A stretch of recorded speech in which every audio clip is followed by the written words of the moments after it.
Double version aujourd'hui, en version maintien de l'ordre, mais aussi en version défense opérationnelle du territoire.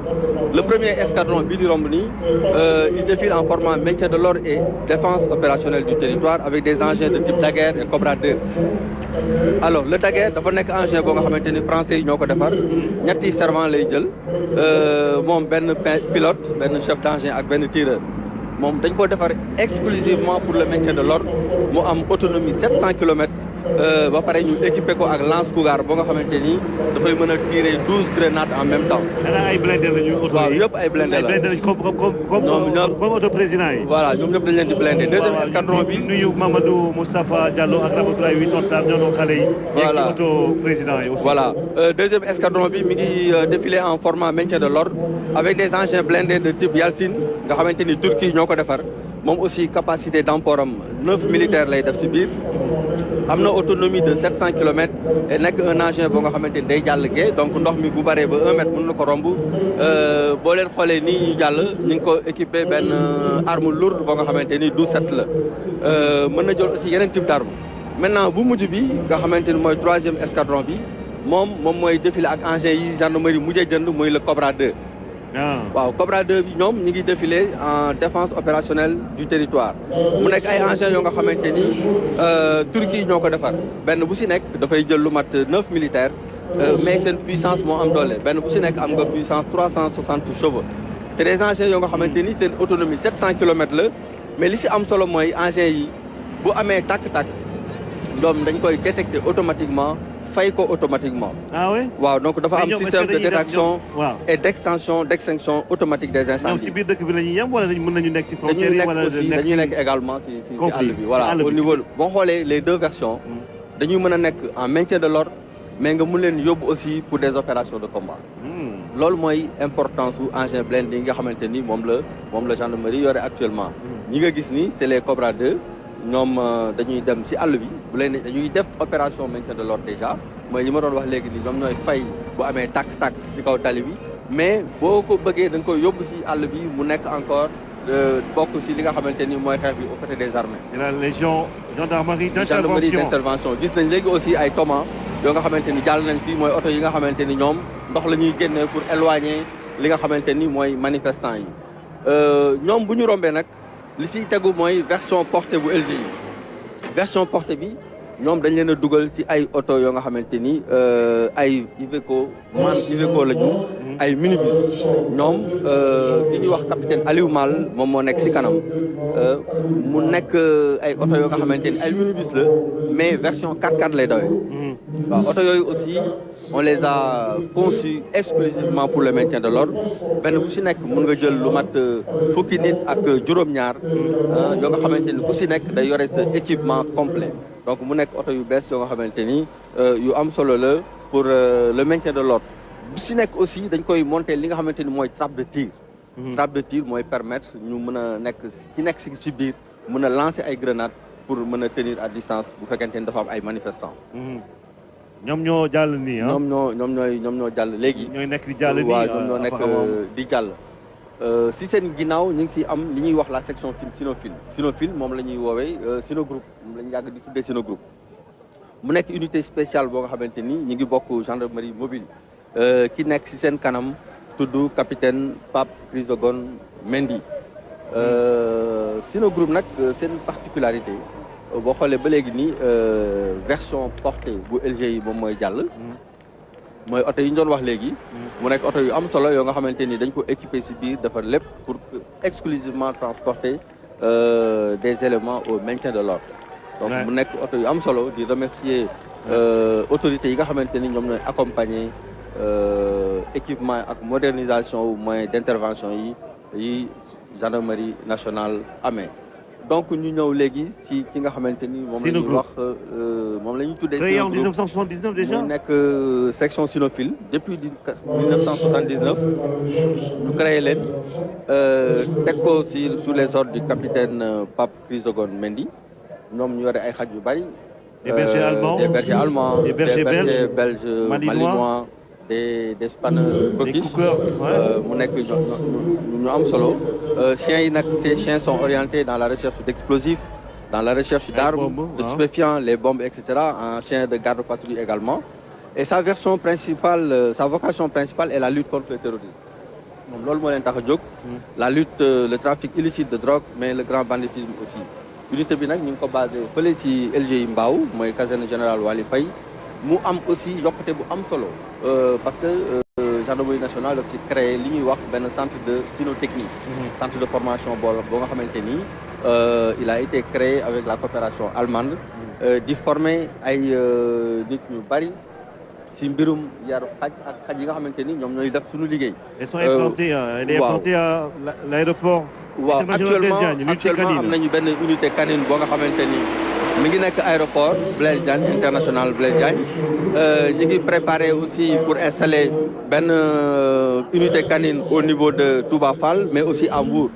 Mais li ci am solo mooy ba sa cëppaandoo ga légion de gendarmerie bu ci nekk da ngay am benn unité canine bu lay jàppale ci liggéey bi. parce que li ngay wax ci aéroport bi am na solo xaj yi dafa yi ni mel dafa nekk parce que aéroport international Blaise Diagne c'est l'un des meilleurs aéroports d'Afrique, on l'a dit récemment avec les équipes d'Abdoulaye Dièye et le ministre des Transports aériens Doudou Ka. Mais ñii dem naa foofu ak waa douane ànd ak gendarmerie ci mbirum fret bi waaye gis naa xaj yi seen liggéey lu ñuy def. C'est extrêmement important. C'est également bien de souligner que ces chiens sont transportés dans des véhicules spéciaux dotés d'équipements de couchage, de groupes électrogènes, mais aussi d'une réserve d'eau de 200 litres pouvant assurer une autonomie opérationnelle de 6 jours à l'extérieur de leur base. Donc mën nañu génn fi ñu nekk dem liggéey am fa lu mat juróom-benni fan di def seen liggéey sans avec une autonomie opérationnelle. Loolu dafa am solo pour que ñu souligner ko boo xoolee gis nga groupe électrogène yaa ngi noonu ci biir oto yi moom mooy oto yi nga xamante ni lépp li ñuy soxla mi ngi ci biir bu ñu génnee tey mën nañoo def juróom-benni fan ci biti te duñ soxla dara ñii di ñëw nag ñooy section spéciale waaw xaj yu doy waar la c'est très important extrêmement important waaw kii ñu gis nii di ñëw moom mooy lieutenant Aïssatou Cissé Diagne moom moo nekk ci kaw section spéciale chargée de la protection de l'environnement muy unité spéciale bu am solo boo nga xamante ni thème ren bi li ñu ci wax mooy protection des ressources naturelles ñoom dañ ci jouer rôle bu am solo seen mission c'est de lutter contre toutes les formes d'agression de l'environnement notamment l'extraction illicite de sable marin waaw ñu koy tàccu elle est diplômée jigéen la plongeur la day def plongée sous-marine nekk mécanicien am loolu taxawaay bu am solo ci section bi nga xamante ni moom la nekk ci kanamam. ñoom ñoo nekk ni di jàll ñoom dañuy liggéey ci lépp loo nga xamante ni mooy pollution marine bu terrestre pollution atmosphérique pêche à l'explosif boo xoolee aujourd'hui lépp loo nga xamante ni day dugg ci géej gi waaw actuellement nii il défile avec des vedettes d'intervention rapide de 300 et 600 chevaux qui sont longues de 7 et de 9 mètres pour l'action en fluvio-maritime, mais aussi en milieu fluvio-maritime, mais aussi la section dispose d'une équipe NRBC. Boo xoolee mooy ñi nga xamante ni ñoom ñooy intervenir ci lépp luy produit chimique. Produit NRBC composé de personnel chimiste, de physiciens aussi, qui interviennent particulièrement dans des zones contaminées ou présentant des risques ou menaces NRBC à l'image des sites clandestins d'orpaillage traditionnel. dañuy ko wax da ngeen di nëbbatu parce que lii. waaw lii am na solo ay mbir yu bees la am na solo lii moo leen di permettre ñu mën a intervenir ci zone bi nga xamante ni dañ ko contaminé wala yu mel noonu. moto yi ñoom noo ñuy permettre ñu mën a def la surveillance des plages moom la ñuy wax les quads. Donc littoral bi yëpp moto yu mel nii lañ fa yore pour mën a def des patrouilles parce que suuf si dafay bari donc c'est pas adéquat ñu yóbbu fa ay oto donc loolu moo tax. ñu fa yóbbu yi. c'est 700 kilomètres de côte. voilà may profité aussi ci occasion bi di nuyu sunu naataango yi nga xamante ni waa Saint-Louis mais ak waa Gambie ñi nga xamante ni ñoo nekk Misega ay ñoom Touré ñoom Camara mooy sunuy xarit ñoo xamante ni sama ñoom xarit yeneen yi Arona Sarr ñi nekk Centrafrique ñi nekk Congo ñoom ñëpp ñu ngi leen nuyu ñi nekk Mali. Donc c'est l'occasion vraiment pour di leen xalaat bu baax xam naa ne ñoom aussi ñu ngi ñuy seetaan di bëggee ak ñun ci li nga xamante ni mooy suñu fête nationale. ana waa drone yi borom drone yi. waaw drone yi nag ñoom ñoo nekk dañoo am Tafa drone waaw RTS mooy suñu droneur en chef. drone yi nag xaw na wuute kii unité bu bees la boo nga xamante ni dañ koy soog a teg. L'escadrille de drones d'appui de la gendarmerie est une nouvelle unité de la Légion de gendarmerie de l'air et des transports aériens. Il est placé sous les ordres du capitaine Medoune Ndiaye. Elle est rattachée à la section aérienne de la gendarmerie nationale et compétente sur toute l'étendue du territoire. Donc ñoom fépp ci Sénégal la ñu mën a dem. L'escadrille est composée d'une section technique et d'une section opérationnelle composée de personnel navigant, d'électroniciens, d'informaticiens, de transmetteurs, mais aussi de télépilotes. Elle a pour mission de soutenir les unités engagées au sol, non seulement dans la recherche du renseignement, mais aussi dans l'appui feu, notamment dans la saturation en grenade des zones tenues par les manifestants à partir de la 3e dimension. Li ñu si bëgg a si signaler aussi mooy l'unité dispose de plusieurs types de drones destinés soit au maintien de l'ordre, soit à la surveillance opérationnelle de moyenne et longue portée couvrant des rayons pouvant aller jusqu'à 120 km. 120 km 120 km drone yi daf koy dem. téeméer ak ñaar fukki kilomètres. Voilà yenn yi pour surveillance la yenn yi pour ay lance-grenade la. mais surveillance ak drone buy lancer grenade. day lancer grenade yi ngay gis nii dañuy ñëw mën nañu dem ba tim manifestants yi sànni fa ay grenade donc continuer def seen liggéey de surveillance. man de gis naa ay drone yuy béy yuy arrosé ay tool fële incubateur bu Mboro bi. ak professeur Aïssatou Sow Sall.